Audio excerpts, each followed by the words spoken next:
Hey, so this is going to be a lot of fun. I have an exciting 10 to 15 minute tutorial here for you guys on how to create a 3D simulated satisfying animation within Blender. We've done some satisfying animations in the past and they're always a smashing success. Anyways, there's always a lot of fun to be had, and in this one we're going to be using some cool things like fluid simulations, some smoke simulations, and animating all mixed together to create a satisfying looping 3D animation. And it's a perfect project to post on Instagram or TikTok to impress your friends with some of your sweet animation skills. And as always, all Patreon members get to download this finished scene file along with all the other files on the channel with the Patreon link in the video description. And if you're wondering what sort of hardware might be good for a project like this, look no further than this video's sponsor Dell and their XPS line of laptops. The Dell XPS enables you to dive into whatever interests you and start creating and exploring amazing things. The laptop features a super bright edge-to-edge touchscreen display, which is great for your creative workflows, and has a super large trackpad and a great feeling keyboard. Personally, I really love the construction of this laptop. It feels extremely well made, it's super slim and portable, and can be used anywhere. Even right here.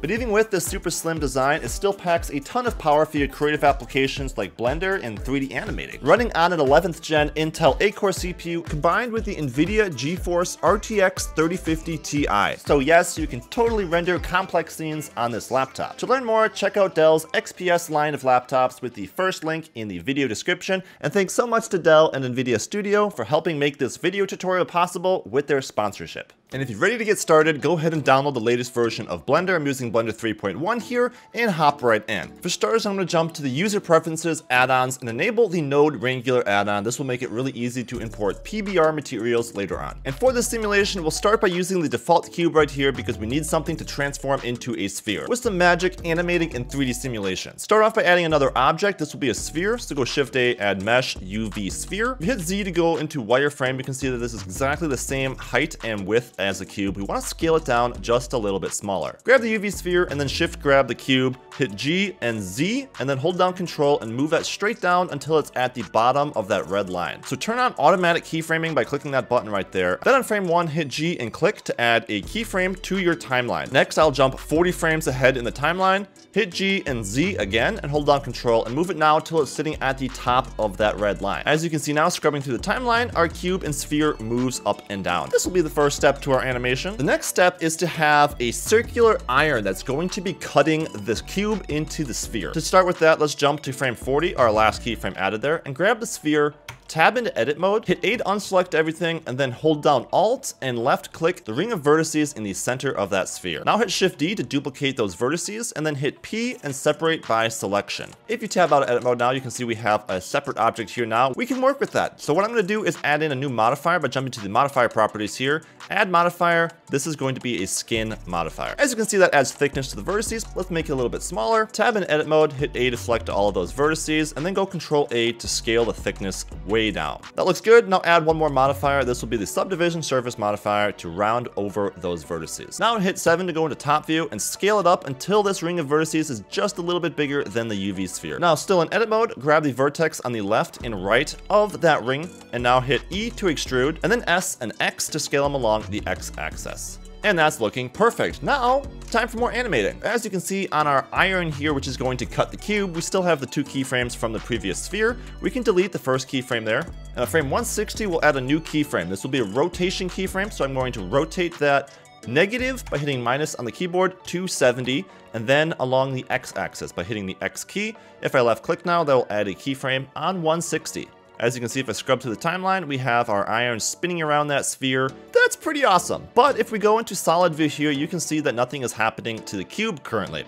Time to fix that. So for this, I'm going to duplicate the iron to make a new object to cut the cube, if that makes sense. So with what I'm calling our iron here selected, I'm going to hit Shift D to make 2 of them. And you can just change this here to sphere.iron so you don't mess up which one is which. Then with our sphere iron selected, I can go into the modifier stack and apply the skin modifier by dropping it down there and clicking apply. Then if I tab in edit mode, go into wireframe view and then hit B to box select and grab all the vertices along the top. I can hit G and pull this up nice and high so we have a nice cutting blade for our cube. So now we have to grab the cube and we're going to add in a new modifier. This will be the Boolean modifier. For the object, we're going to choose the sphere.iron. As you can see now, as the mesh goes up, it is getting cut by the iron. Don't believe me? Well, if I go ahead and hide that shape, you can see that our sphere is getting cut. Delete the subdivision surface modifier off your sphere iron. And now with all of our sphere objects selected here, I'm going to tab into edit mode and scale them down just a little bit so it's not coming outside of the cube there. Now, before we move on to anything else, let's finish out the last modeling in our scene. This is just going Shift A and adding in a plane, hitting S and scaling it about 8 times. Then I'm going to tab into edit mode, right click and subdivide once, twice, 3 times, and 4 times to get the exact right number of vertices here. Then I'll switch to face select mode and grab these 4 faces underneath the cube, and in side view I'll just hit extrude and pull those down the length of the cube by holding down control. Now on to the simulations. First we need an object for the fluid, so I'm going to Shift D our cube here, and then this cube I'll call it cube.fluid. I'll rename it to cube.fluid. On this cube cube.flube. On the duplicated cube, I'll go ahead and apply the Boolean modifier, so it's a solid mesh here. Awesome. On this object now, we can jump to the physics properties and enable fluid, change the type to flow, change the flow type to liquid instead of smoke, change the flow behavior to inflow, give it a few subsamples. I like to do this just to make sure my simulation works a little smoother. And then what I'm going to do is in my timeline, jump to frame 39. I'm going to uncheck the use flow option there and then hit I to add in a keyframe. Then into my timeline, jump back to frame 40, check the inflow button and hit I again to add in a second keyframe, turning on the setting for frame 40. Then in the timeline, jump to frame 41 and uncheck the use flow option again. So essentially it turns the fluid on for just 1 frame. Perfect. Now we need a domain to contain this fluid simulation. So go ahead and add a new cube. This one we'll rename to cube.domain. Scale it up a bit larger than the cube so there's some room for the fluid to move around, and then jump to side view and scale it along the Z axis. Something like that is good, and then you can just hit G and move it so everything is contained inside this new rectangular cube. So on this one we can go fluid. This one will be a type of domain, and we'll change the domain type to liquid. Now before I change any of these fluid settings, I'm first going to grab my iron. This is going to be fluid as well, except we'll change it to a effector, making sure it's set to collision, give it 2 subsample steps and a surface thickness of a 0.02. Then grab your sphere, the one that's in the center of the cube, remember, and click fluid again, change this one to effector as well, and do the same settings. Great, now that we've got that out of the way, time to set up our fluid domain. So here's the settings that I found worked best, and they're actually not that complex or that advanced, so it'll work even on slower hardware pretty well. So I'll change the divisions to 64. I'm gonna change the time scale to be 0.5, so essentially the simulation is happening at half speed. Then I'm gonna choose delete an obstacle, so we're deleting all the fluid that's essentially inside of that sphere, and then under border collisions, uncheck all of these, so the fluid is not going to interact with the edges of the domain. Then there's just 2 settings I'm gonna set up at this point. That's viscosity. Go ahead and check that and give it a strength of 1, which is pretty strong, but again, we're going for like that molten lava sort of look. Then check diffusion, and there's a few presets here. I found just using the oil preset actually worked pretty good combined with the viscosity, so that's all you really have to do.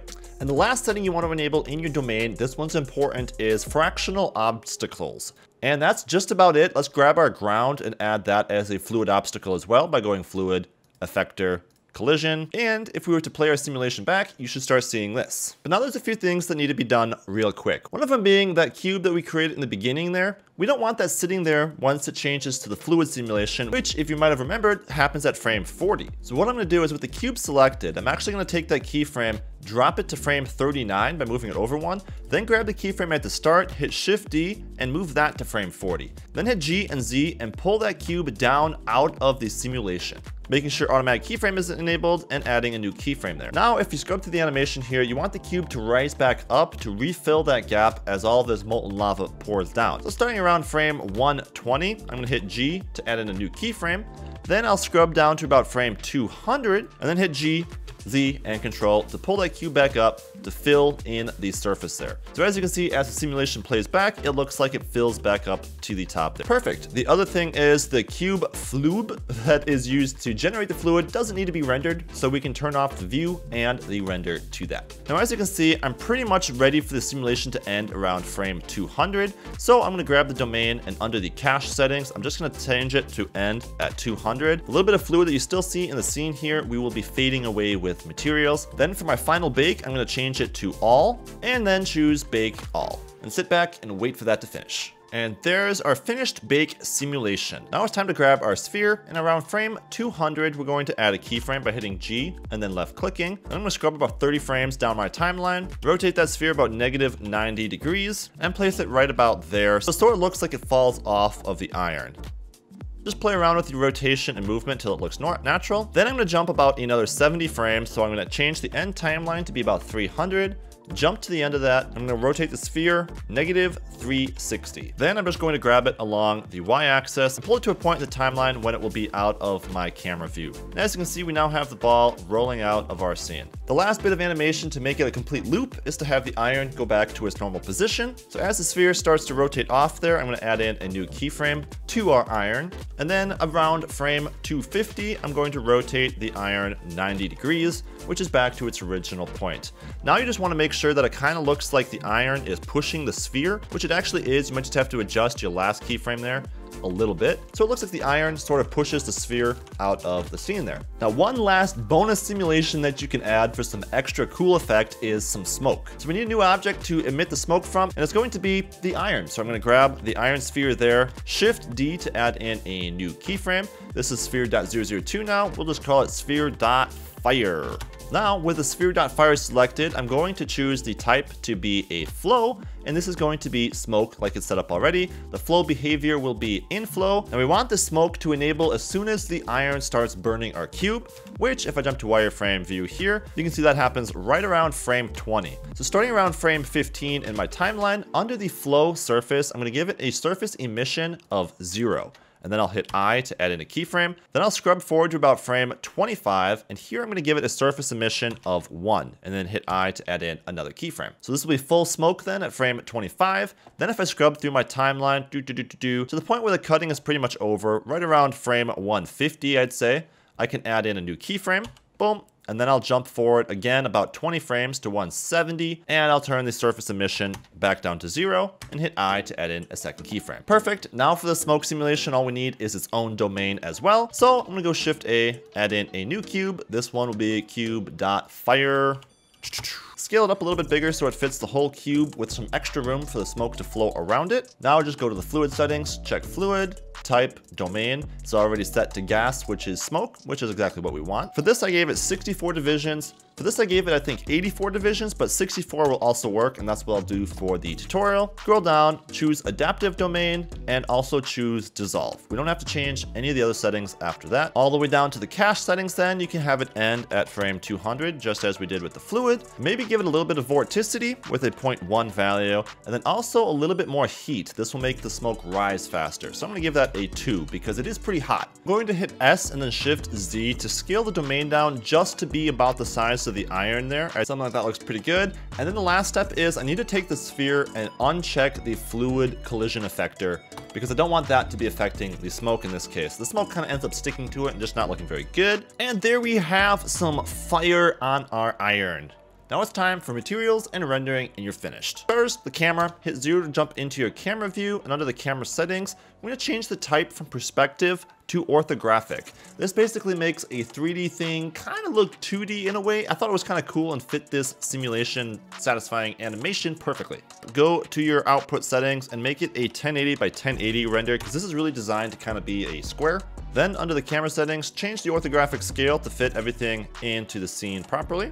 Next up, you can enable depth of field, and with the cursor still in the center there, I'm gonna go Shift A and choose an empty to add in. Scale it up kind of big, and this is kind of important because we'll also be using this for the materials in a second here. So with the camera selected, choose the focus on object to be that empty that we just added in there. Give it an f-stop of something like 8. Next, go to camera settings and change the render engine to cycles, and I'll render on the GPU there. And here's what we have if you jump to rendered view right now. We don't need any lights in the scene, so I'm going to delete the only light in the scene here, because I'll render it with an HDR. So jump to the world settings, under color, click that option and choose environment texture. And this HDR is named Colorful Studio, and you can find it for free on hdrhaven.com. There'll be a link probably in the description. So I'm gonna open that up, and that will be the lighting for our scene. Now it's time for some materials, and the textures for these materials are gonna come from ambientcg.com, formerly known as ccotextures.com, but a great place for a lot of different materials that are PBO materials ready to go and render really nicely. I'll link to the textures used, but one of them here is the rock, as you can see right here. Great texture for something like this. And there's also a marble texture, this one here, that you want to download. So for starters, let's add the marble texture to our UV sphere there. So I'm just going to split the window. And under the shader editor here, I'll hit End to close the properties tab and hit new for a new material. Then if you enable the Node Wrangler add-on at the start of the tutorial, you can just go Control-Shift-T with this principled shader selected, and it will allow you to open up an entire PBR material with one click. Just locate the folder with the textures inside of it. As you can see, I have them all here. Just select the roughness to the color map, holding Shift, and then click Import Principled Textured Shader. And as you can see, that's all you need to do to get a really cool material rendering right inside your scene. The one thing I might say is our depth of field is maybe a little strong, so you can jump to your camera settings here and change the f-stop on the depth of field to be something more like 12. Next up, let's texture that cube/rock. So I'll start off by hiding the cube domain because I just want to be working on the rock. And I'll jump to frame 39, which is the last frame that the cube is in the scene before it gets changed to fluid. Because if you remember, we have the solid cube and then the fluid cube. So with our solid cube here, I'm going to do the same thing, Control-Shift-T to add in a new material. With that rock material, I'm going to select all of the textures and click Import Principled Shader. I'm going to delete the displacement map because I don't need it for this material. And then this is where the texturing trick comes in, because it's a little tricky to texture fluid, and we want the texture to match on this object as well as on our fluid object. So here's how we do that. We're going to change the texture coordinates here to object, and the object is going to be that empty that I added a little bit ago. As you can see, it's only rendering nicely on top and not the sides, and that's because under our textures here, I want to change it from flat to box. And if you do this for every one of the textures, flat to box, you can see that it now textures nicely on our cube from all angles. Turn on the view for our cube domain. I had it hidden there, but here it is. Now I'm going to give the fluid domain the same material that I gave the rock, which is actually just material nothing. Probably name it, but I haven't. And as you can see by the texture there, that is rendering the same as our cube. But I am going to make it a separate material by clicking that little 3 next to it, because as I said earlier, we want to fade out this material as the simulation kind of comes to an end here. To do this, all you have to do is hit I to add in a keyframe on your principled shader, then jump forward to frame 200 and make that 0. So as you can see, that last little fluid just kind of burns off, and hopefully you don't have too much fluid sticking to your obstacle. If you do, you might have to try rebaking with settings being tweaked a little bit. Now you will want to animate that empty to go along with the cube here at the beginning of the animation. So with the empty selected, jump to frame 39, which is the last keyframe we had for that cube. Hit I and add in a location. On frame 1, pull the empty down to the bottom of the cube. Hit I and add in a location there. And as you can see, the empty just follows the cube now attached to the bottom. That's going to make the texture basically follow the object. Otherwise, the texture would be sliding across the object. It's kind of hard to explain, but just trust me. Now we can add a material to our fire/smoke here. So new material for that. I'm going to delete the principled shader because we want to add in a shader principled volume.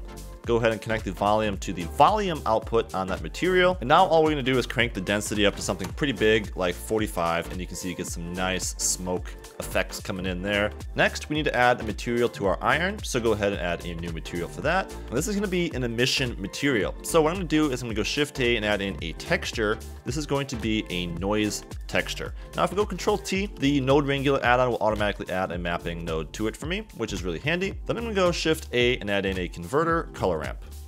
And then the color to the emission strength on our principled shader here. The emission color is going to be a bright sort of orange color there. And make sure that material is on the correct sphere there. Perfect. So if I crunch that color ramp in, we should be able to see the noise texture on there. And if you Control-Shift-click your color ramp, you can see that texture being mapped on there. We just want to make that texture a bit smaller. So I'm going to give it a scale of 10.